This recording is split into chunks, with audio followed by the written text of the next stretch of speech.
There's a place that I know. It's not pretty there, and few have ever gone. And can you, by no drift of circumstance, get from him why he caused all this confusion, grading so harshly all his days in quiet with dangerous and turbulent lunacy? He does not have to feel some self-destructive but also constantly like unbeing. Nor do we find him for it to be sounded, but with a crafty madness keeps aloof, and we will bring him onto some profession of his true state. Did he receive you well? Most like a gentleman, But with much forcing of his disposition. Oh, did you assay him to any pastime? Madam, if so fell the certain pleasure we all rode on the way of these he told him, and there did seem in him a certain kind of joy to hear of it. They're about to part, and I think they have already ordered this night to put before him. With all my heart, and it doth much content me to hear him so inclined. Good gentlemen, leave us now, and drive him to these delights. we shall, my lord. Sweet Gertrude, leave us too, for we have closely sent for Hamlet hither, that he is for by accident may hear from Ophelia. Her father and myself will so bestow ourselves that seeing unseen, we may of their encounter frankly judge and gather by him as he is behaved, and if it be the affliction of his love or no, that thus he suffers for. I shall obey you, and for you, Ophelia, I do hope that your beauty be the happy cause of his wildness. Ophelia, walk you here, gracious will please you, we will bestow ourselves. Read upon this book that shows such an exercise may color your loveliness. We are oft to blame in this. This too much proof that with devotion's visage and pious actions we do show girls the devil himself. Oh, 'tis too true! How smart a lash that speech doth give my conscience! The harlot's cheek, beautied by plastering art, is not more ugly to the thing that helps it, than is my deed to most painted word. Oh, heavy burden! I hear him coming. Let's switch on, my lord.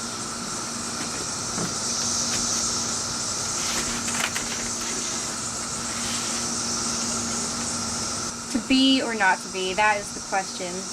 Whether 'tis nobler in the mind to suffer the slings or arrows of our outrageous fortune, or to take arms against the sea of troubles, and by opposing, end them? To die, to sleep no more, and by a sleep we say end the heartache and the thousand natural shocks that flesh is heir to. There's the respect that makes calamity of so long life. For who would bear the whips and scorns of time, when he himself might his quietus make with the barren bodkin? Who would fair ills bear, to grunt and sweat under a weary life, that the dread of something after death, the undiscovered country from whose bourne no traveller returns, puzzles the will and makes us rather bear those ills we have than fly to others that we know not of? Thus conscience does make cowards of us all. And thus the native hue of resolution is sickled o'er with the pale cast of thought, and lose the name of action. Sought you now, the fair Ophelia. Nymph in thy orisons be all my sins remembered. Good, my lord. How does your honor for this many a day? I humbly thank you. Well, well, well. My lord, I have remembrance of yours that I have longed to redeliver. I pray you now receive them. No, not I. I never gave you aught. My honored lord, you know right well you did, and with them words I so sweet breath composed, and made the things more rich, the perfume lost. Take these again for the noble and mine rich, gives wax poor, and gives prove unkind. There, my lord. Ha ha. Are you honest? My lord, Are you fair? what means your lordship? That if you be honest and fair, your honesty should admit no discourage to your beauty.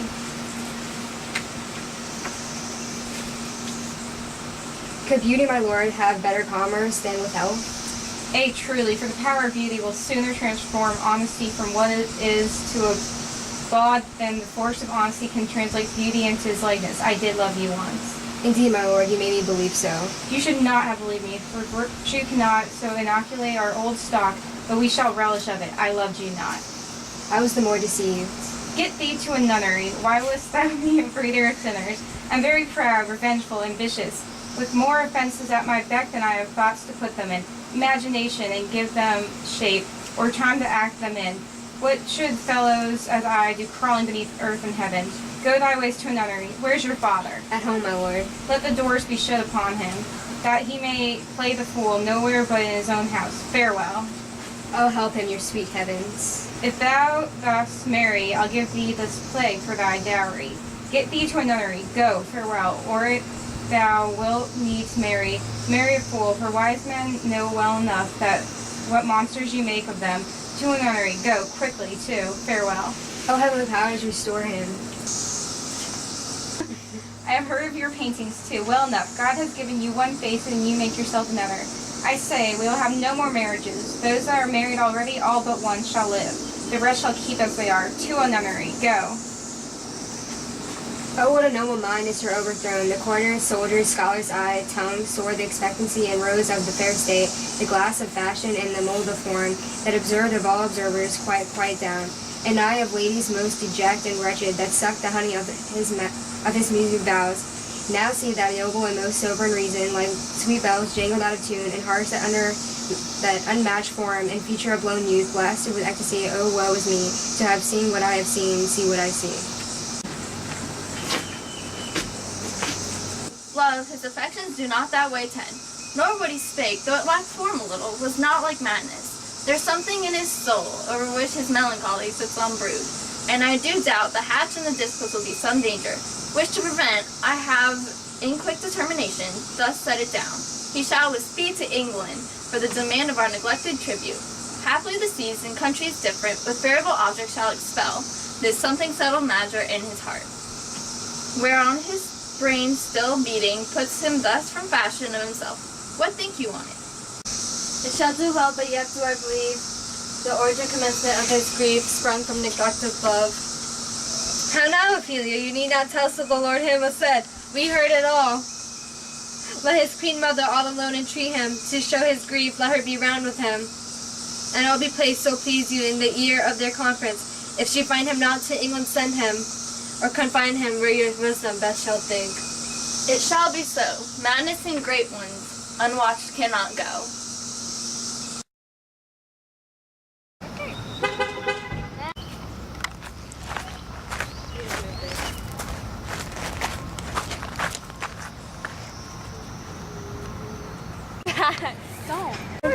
You're like, I don't know what to you ugly. Like, I'm at your eye, like, just one of your eyes. Okay. And I'm here in are my you mouth. recording already? Alright. Right now? Go. Stop In action! Oh, sorry. Action! Stop now. How's my beard? Good. I like your Do you like my beard?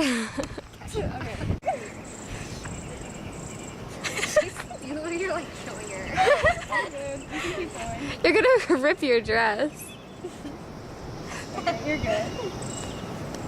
Hold your arms out. And put your hands. How many people does it take to get a dress off? How does it go? Oh, 'tis too true. How smart a lash that speech doth give my conscience. The harlot's cheek, beautied with such... What? Oh. Sorry. Madam is so found out. Megan, I didn't do anything. I know you're... I don't know what face is today. Say hi to Miss Aphrodakis. Last day in your class. I'm Woo! dying because of you. It's so hot.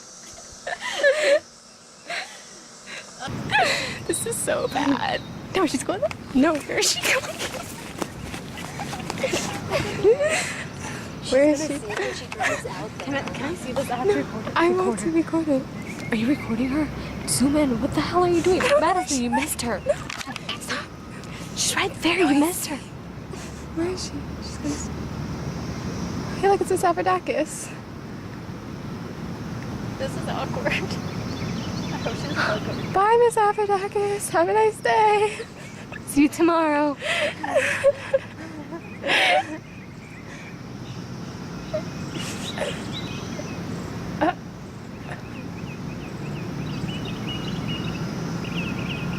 That was interesting. Okay. Bye, Miss Aphrodakis. Cut.